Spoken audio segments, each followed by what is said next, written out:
Olá, sejam bem-vindos. Este é O Tema é Direito, um programa do curso de Direito da Universidade Franciscana. Não deixe de mandar suas sugestões de pauta para cbisaia@gmail.com, para esse e-mail que aparece na sua tela, e faça querendo suas indicações, sugestões de convidados, pautas, temas específicos, todos eles relacionados ao mundo jurídico, porque, como sempre faço questão de referir, este é o foco central deste programa. A minha convidada de hoje, com muita satisfação, recebo a professora Karina Alves, professora do curso de Direito da UFN. Seja bem-vinda, professora. Muito obrigada. Essas empresas denominadas startups são empresas que, de um tempo para cá, têm se destacado e bastante no cenário nacional e internacional. Queria te ouvir um pouquinho sobre isso, sobre o que são essas empresas, como que elas trabalham, a grosso modo. Depois separei algumas perguntinhas, mais específicas para te fazer. Ótimo.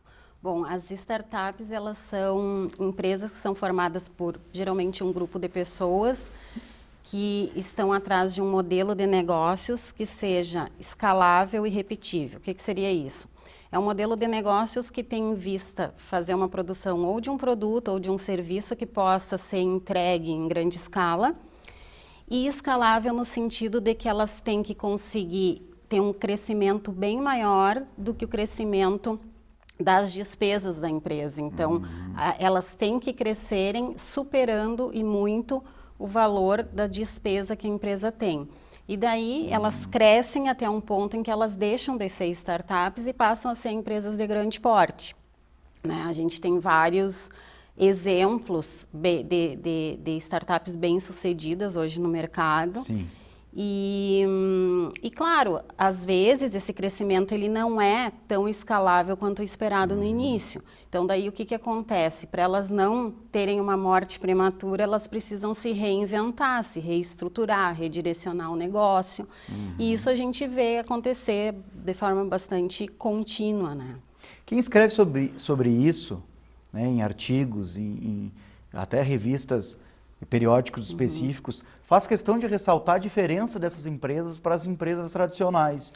Tu vê, realmente uma grande, pelo menos nessa fase inicial, como tu mesmo fizesse referência, há essa grande diferença? Tem uma diferença porque a gente vê essas empresas nascerem muito até no meio acadêmico. Claro. Então, tem muito jovem que tem uma ideia e essa ideia eles querem transformar num negócio, mas até pela própria estrutura de vida que eles possuem, eles não teriam condições de ir para o mercado. Então, eles se reúnem e por isso surgem novos contratos também.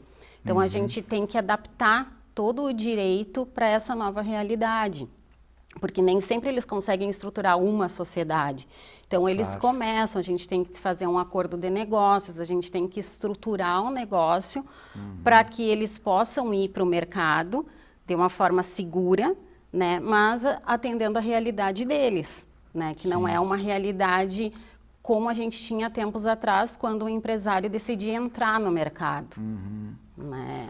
Agora, considerando, Karina, isso que tu disseste a respeito de muitos acadêmicos, né, desenvolvendo esse tipo de empresariado e tal, como é que é o investimento disso? Geralmente, vamos partir do pressuposto que essas pessoas não têm dinheiro para abrir uma empresa. Sim, então, eles geralmente surgem de pesquisas, né, e daí eles vão valorar o produto mínimo viável, o valor mínimo do produto deles para entrar no mercado. Sim. Eles fazem essa valoração. Alguns começam com recursos próprios, outros fazem parcerias, mas tem crescido muito o número de investidores. Então, tem os investidores anjos, tem várias aceleradoras de empresas também que daí investem nesses negócios, porque quando eles verificam que tem um potencial de crescimento, é interessante para eles investir. E para o empreendedor, no caso, eles têm que fazer um cálculo de quanto eles podem comprometer do empreendimento deles, porque geralmente esses investidores, eles dão um aporte financeiro, mas em troca eles vão receber um percentual dessa empresa, né? Então tem todo esse estudo que é sempre feito, é sempre analisado. Então, no direito em específico, a gente trabalha muito a parte de direito empresarial e propriedade intelectual, porque geralmente essas empresas elas têm algo novo no mercado e que é passível de registro. Tu achas que a inovação é uma característica que uma condição de possibilidade aí para se falar em startup. A necessidade de se apresentar um produto novo. E geralmente, assim, já aproveitando o link, tem que ter relação com a tecnologia, né? Geralmente, aqui, por exemplo, no nosso ambiente de inovação da Universidade Franciscana, a nossa incubadora, quando nasceu, e agora a gente tem o ambiente de inovação que ele se tornou um pouco mais amplo, ela tem uma exigência que é uma aplicação tecnológica para as startups que ingressam, né? Tem outras incubadoras que às vezes não têm essa exigência. Sim. Mas é bem mais comum que exista. Então, grande parte das startups que a gente verifica são empresas que verificam um pequeno problema, um nicho de mercado que vai solucionar o problema de várias pessoas com talvez um aplicativo. Esse é o histórico das maiorias das startups hoje pelo mundo, né? A própria Uber, que é uma, nasceu assim. A Uber, Airbnb, todas são startups. Spotify, todas foram startups e há uma inovação aí envolta a necessidade de resolver um problema. Exatamente. Né? Se a gente for pensar sobre esse ponto de vista, todas essas aí partiram de uma situação problemática. Exatamente. Né? A música tinha o problema lá do download, dos direitos autorais, né? O Uber tinha o problema do transporte coletivo. E a gente tem agora, aqui no nosso ambiente de inovação, recentemente lançado um aplicativo que é de uma startup que se chama Vambora, que é um aplicativo de caronas. E ele já recebeu destaque até internacionalmente pela ideia de transporte colaborativo. É um exemplo da ausência de uma plataforma aí, porque as pessoas se trocam muito carona, né, nessas viagens intermunicipais, geralmente aqui. Santa Maria é uma cidade, nós temos vários alunos aqui que residem em outras cidades, então é um fenômeno esse, a partir de uma problemática relacionada a esse fenômeno que surge a possibilidade de desenvolver um aplicativo, e isso, né, entra no empresariado. Interessante, né? É muito a diferença desse tipo de empresa para uma empresa tradicional que vai procurar explorar uma atividade comercial X, Y, e aqui nasce imbuída já desse fenômeno da inovação. Exatamente. Então, e eles, inclusive, eles estão explorando primeiro dentro do próprio município, eles estão trabalhando mais focados nos estudantes, no transporte para as universidades, nessa troca de caronas, até em função de que a gente tem, né, um transporte aqui em Santa Maria que não atende a grande parte da demanda, muitas vezes, então até para facilitar esse trânsito, né, das pessoas. E também com uma preocupação ambiental, porque eles colocam ali que muitas vezes uma pessoa anda sozinha no carro enquanto poderiam ter 5, né? Então o próprio consumo seria muito melhor aproveitado, né? Me parece também que o momento é adequado para esse tipo de atividade, né? Porque nós temos realmente essa geração, agora essa mais próxima com os telefones celulares da geração que nós estamos vendo aí, é uma geração que tem uma propensão maior a desenvolver esse tipo de ideia para resolver problema concreto. Tem, inclusive eu estava comentando em sala de aula que a gente tem todo um movimento dentro da própria estruturação do comércio que vem sendo alterada, né? Em função da nova geração que surge, porque eles já têm toda uma prática de fazer compras pela internet que antigamente a gente não tinha. Né? E as empresas elas vão ter que se adaptar a isso também, essas mais tradicionais. Né? Exatamente. Já é muito comum, por exemplo, você ao invés de ir no supermercado, você compra pelo aplicativo do celular. Exatamente. Você pede comida pelo aplicativo do celular. Sim. Então vai longe, pede o transporte, né? Faz tudo por ali. Basicamente tudo. E a gente tem tido bastante startups jurídicas também, que estão direcionando, criando alguns aplicativos para facilitar a questão operacional dentro do próprio direito. Então, a gente tem todo um estudo que pode ser voltado do direito para as startups, mas a gente também tem as startups jurídicas. Então, são 2 nichos, né?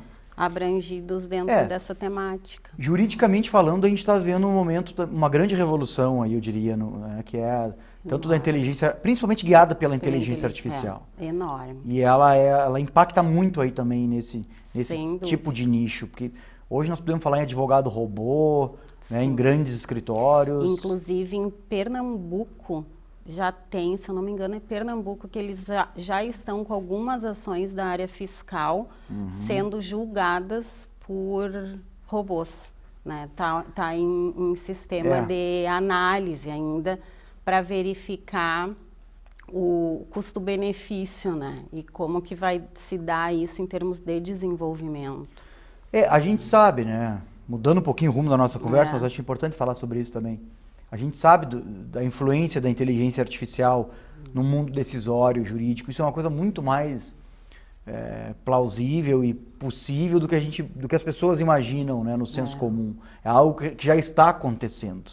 Sem dúvida. A inteligência artificial no direito começou lá na década de 70, 80, ali com as pesquisas de jurisprudência, talvez um pouco mais tarde, né?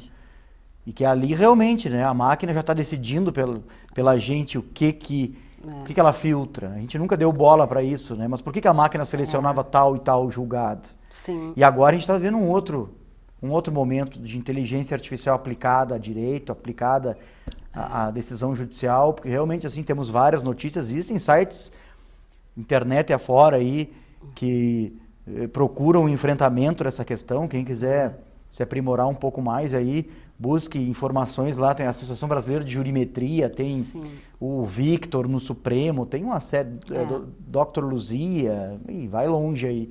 E é um momento que a gente tem que ficar, né, com aquela luz vermelha acesa ali, porque realmente está alterando. Inclusive dentro da sala de aula isso tem reflexo. Tem sim.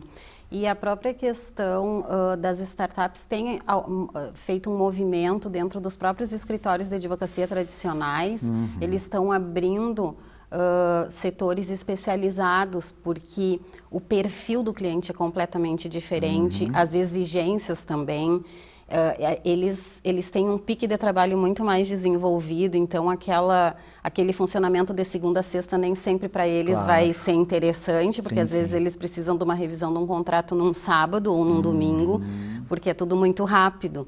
E tem ocorrido esse movimento, a gente tem acompanhado e tem sido bem interessante. Podemos enfrentar isso no segundo bloco, acho que é interessante. Vamos fazer um pequeno intervalo, coisa rápida, 30 segundos a gente já retorna. Tá bom. Então fique conosco, como disse, é super rápido, 30 segundinhos a gente está de volta.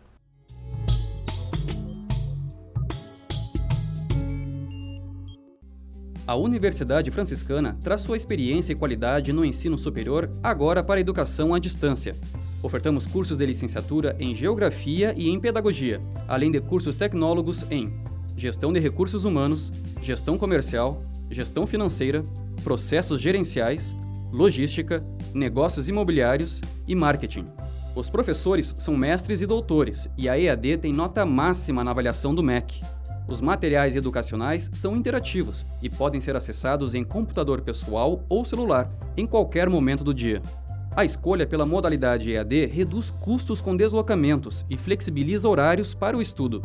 Os polos da UFN são as próprias escolas de educação básica da Rede Scalifra e contam com biblioteca física, salas de estudo e espaços de convivência com acolhimento do ambiente franciscano. Estude na UFN Digital e construa sua trajetória com conhecimento de verdade.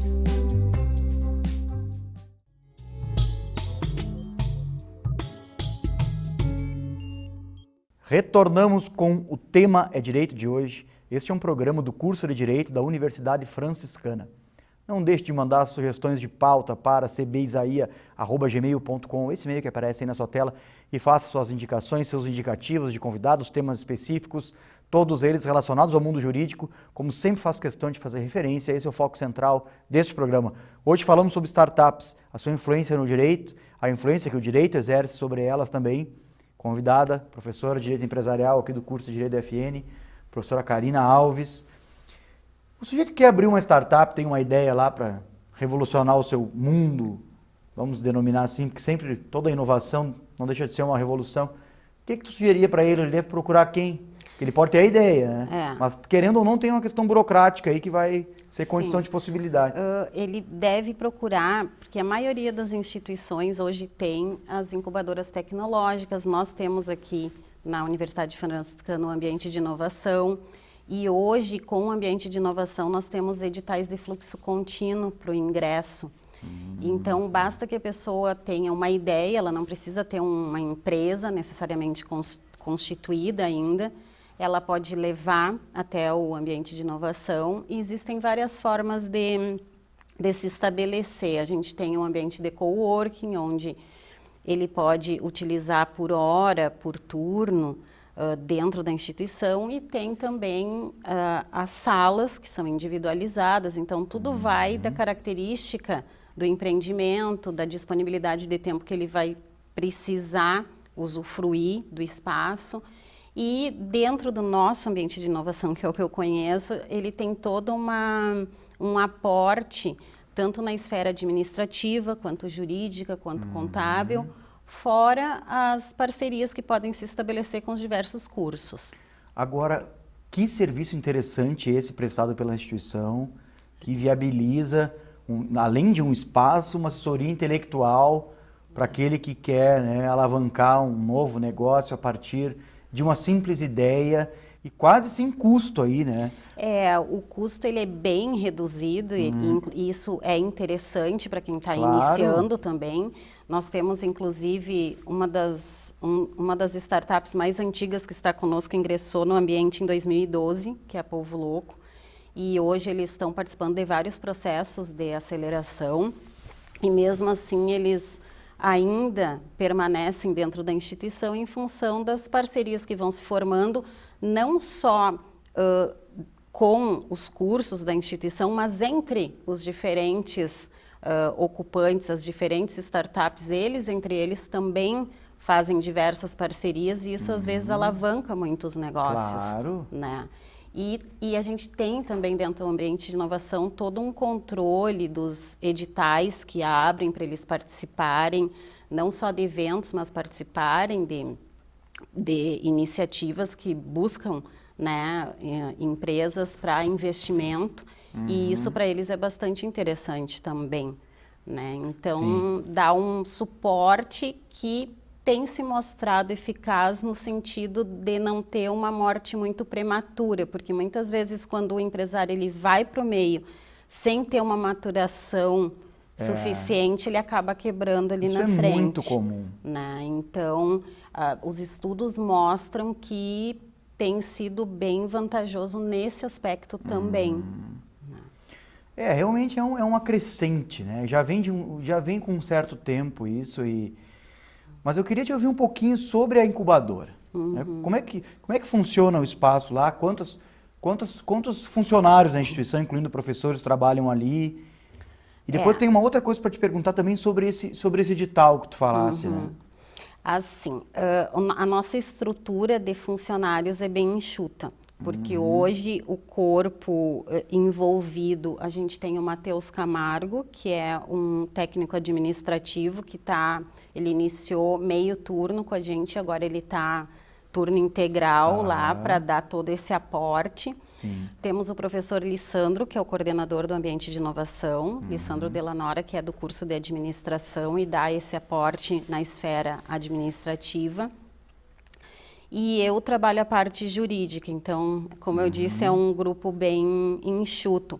Mas sempre que a gente necessita de uma parceria, por exemplo, da área contábil, a gente faz o contato com algum professor do setor e essas parcerias elas vão se estabelecendo. Mas quantas empresas estão vinculadas aí? Hoje assim, a gente por cima, tem né? em torno de 14 empresas. É um monte de empresa. 14. O ano passado, retrasado, a gente chegou a ter mais de 20. Então, aí alguns foram para o mercado, alguns foram vendidos, porque a dinâmica é muito rápida, é muito diferente, assim, de uma lógica de mercado mais tradicional. Mas é bastante interessante também. Tem outra empresa que está com a gente há bastante tempo, que é a Café Inteligência Imobiliária, que é um dos negócios que precisou se remodelar, se reestruturar, mas que deu um redirecionamento que tem se mostrado eficaz também. E é interessante a gente acompanhar o crescimento, né? Crescimento e desenvolvimento deles.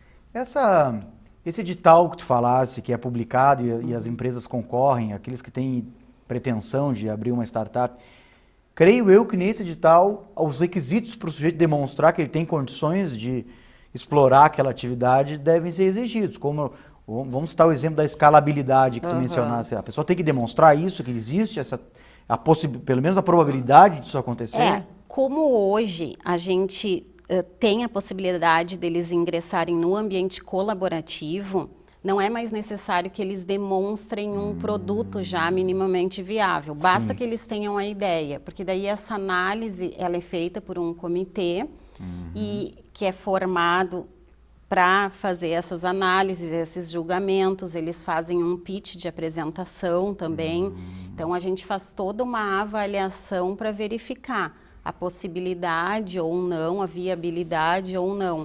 Mas eles não precisam ter um produto já para demonstrar, basta efetivamente ter a ideia. E assim, não podia deixar de te perguntar sobre o ponto de vista burocrático, Karina. Existe necessidade dessas empresas se cadastrarem? Existe já, por exemplo, número de CNPJ, isso já é criado no início? Como é que funciona isso? Não, a gente tem trabalhado, desde que foi implantado o ambiente colaborativo, com a possibilidade deles ingressarem com a ideia como pessoa física.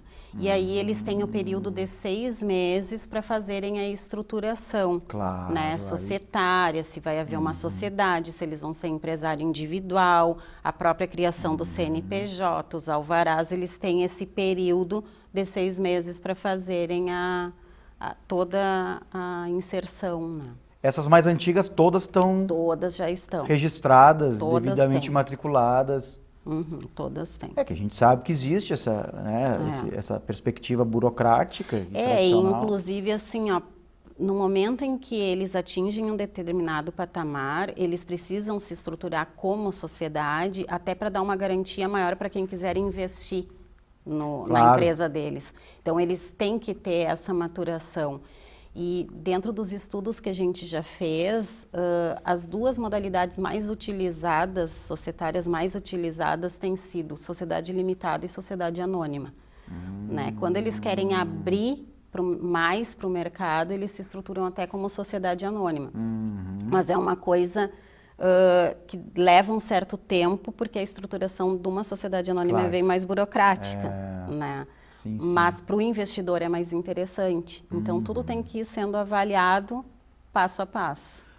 O que mais me chama a atenção é esse sistema de crowdfunding, né, que se chama, que é esse investimento externo aí, que se busca e tal, e diferente. Então, isso viabiliza com que aquele que não tem um capital inicial ali substancioso, ele possa buscar fora.